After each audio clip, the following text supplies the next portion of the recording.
Мына бір оңбаған еркектің кесірінен осы байғұс қызды 150 еркек қосылып алып, осы 2 этажды мешіттің төбесінен жерге лақтырып, денесін машинаға байлап қойып, ол машинамен ары-бері айдап еще үстінен аямай тас атып, соңында жағып өлтіріп тастағанын білетін бе едіңіздер?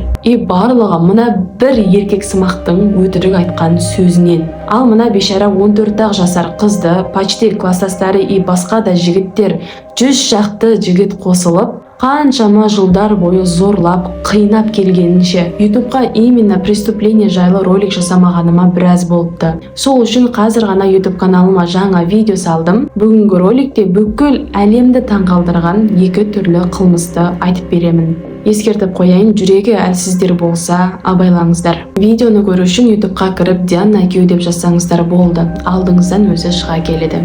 Тез мына сұмдықты көрмесеңіздер болмайды.